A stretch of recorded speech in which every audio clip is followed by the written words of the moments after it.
പാഴ്വസ്തുക്കൾ മാത്രം വെച്ച് നമ്മൾ ഈ ഒരു ക്രാഫ്റ്റ് വർക്ക് എങ്ങനെയാണ് ചെയ്തെടുത്തതെന്ന് നോക്കിയാലോ. അതിന് വേണ്ടിയിട്ട് നമ്മൾ കേക്കിൻ്റെ ബോക്സാണ് എടുത്തിട്ടുള്ളത്. ഇതിൽ നിന്നും ട്രയാങ്കിൾ ഷേപ്പിൽ ഒരു പീസ് കട്ട് ചെയ്തെടുത്തു. ഇനി നമ്മൾ അതിൽ നിന്നും കട്ട് ചെയ്തെടുത്തിട്ടുള്ള ഈ ഒരു പീസ് നമുക്ക് മടക്കി കൊടുത്തതിന് ശേഷം ഇതുപോലെ കട്ട് ചെയ്ത് കൊടുക്കാം. അപ്പോൾ നമ്മൾ ആർട്ടിഫിഷ്യൽ മയിൽപ്പീലി വാൾഡക്കറാണ് ചെയ്തെടുക്കുന്നത്. അപ്പോൾ നമുക്ക് മയിൽപ്പീലിയുടെ നടുക്കുള്ളതെല്ലാം ഇതിലൊന്ന് വരച്ചെടുക്കാം. നമ്മുടെ ഈ ഒരു ക്രാഫ്റ്റ് ഐഡിയ പറ്റുന്നവരൊക്കെ ഒന്ന് ട്രൈ ചെയ്ത് നോക്കണേ. അപ്പോൾ നമ്മൾ അതിൽ ഇതുപോലെ വരച്ചു കൊടുത്തിട്ടുണ്ട്. ഇനി നമുക്കിതിനെല്ലാം ഒന്ന് പെയിൻറ്റ് ചെയ്തെടുക്കണം. ബ്ലാക്ക് കളർ പെയിൻറ്റും ഡാർക്ക് ബ്ലൂ കളർ പെയിൻറ്റും വെച്ച് നമ്മൾ അതിൻ്റെ നടുക്ക് ഇതുപോലെ ഒന്ന് പെയിൻറ്റ് ചെയ്ത് കൊടുക്കുകയാണ്. അത് പെയിൻറ്റ് ചെയ്തെടുത്തതിന് ശേഷം അതിന് ചുറ്റുമായിട്ട് നമ്മൾ ലൈറ്റ് ബ്ലൂ കളർ പെയിൻറ്റ് ഇതുപോലെ കൊടുത്തെടുക്കുന്നുണ്ട്. പാഴ്വസ്തുക്കളെല്ലാം വെച്ച് ചെയ്തെടുക്കാൻ പറ്റുന്ന നമ്മുടെ ഇന്നത്തെ ഒരു ക്രാഫ്റ്റ് ഐഡിയ ഷെയർ ചെയ്യാൻ പറ്റുന്നവരൊക്കെ മാക്സിമം ഷെയർ ചെയ്തൊന്ന് സപ്പോർട്ട് ചെയ്യണേ. നമ്മൾ പെയിൻറ്റ് ചെയ്തെടുത്തതിന് ചുറ്റുമായിട്ട് ഇനി നമുക്ക് ഇതുപോലെ പെയിൻറ്റ് ചെയ്ത് കൊടുക്കാം. നിങ്ങളുടെ ഫാമിലിയിൽ ക്രാഫ്റ്റൊക്കെ ഇഷ്ടപ്പെടുന്നവർക്ക് വേണ്ടിയിട്ടൊക്കെ ഈ ഒരു ക്രാഫ്റ്റ് ഐഡിയ ഷെയർ ചെയ്ത് കൊടുക്കണേ.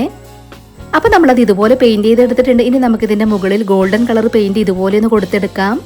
ഗോൾഡൻ കളർ പെയിൻറ്റ് കൊടുത്തതിന് ശേഷം ഇനി നമുക്കിത് വളരെ ചെറുതാക്കി കട്ട് ചെയ്ത് കൊടുക്കാം. നമുക്ക് കഴിയുന്ന അത്ര ചെറുതാക്കി കട്ട് ചെയ്ത് കൊടുക്കാം. പാഴ്വസ്തുക്കളൊക്കെ വെച്ച് പലതരത്തിലുള്ള ഒരുപാട് ക്രാഫ്റ്റ് വർക്കുകളൊക്കെ നമ്മൾ ചെയ്തിട്ടുണ്ട്. ആദ്യമായിട്ട് നമ്മുടെ വീഡിയോ കാണുന്നവർ അതൊക്കെ ഒന്ന് പോയി കണ്ടു നോക്കണേ. അപ്പോൾ ഇതാ നമ്മൾ ആർട്ടിഫിഷ്യൽ മയിൽപ്പീലികൾ 3 എണ്ണം ചെയ്തെടുത്തിട്ടുണ്ട്. ഇനി നമ്മൾ ആദ്യം കട്ട് ചെയ്ത് വെച്ചിട്ടുണ്ടായിരുന്ന ഇതിന് നമുക്ക് പെയിൻറ്റ് ചെയ്ത് കൊടുക്കാം. പെയിൻറ്റ് ചെയ്തെടുത്തതിന് ശേഷം അത് ഉണങ്ങാനായി മാറ്റി വെച്ചു. പഴയ ഡ്രസ്സിലുള്ള ഈ ഒരു ലേസ് നമ്മൾ കട്ട് ചെയ്തെടുക്കുകയാണ്. ഇതും നമ്മൾ പഴയ ഡ്രസ്സിൽ നിന്നും എടുത്തിട്ടുള്ളതാണ്.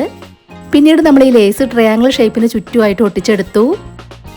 ഗോൾഡൻ കളർ പെയിൻറ്റ് വെച്ച് നമ്മൾ ഇതിനകത്ത് കുറച്ച് പൂക്കൾ കൂടെ പെയിൻറ്റ് ചെയ്തെടുക്കുന്നുണ്ട്. ഇതുപോലെയാണ് നമ്മൾ പെയിൻറ്റ് ചെയ്തെടുത്തിട്ടുള്ളത്.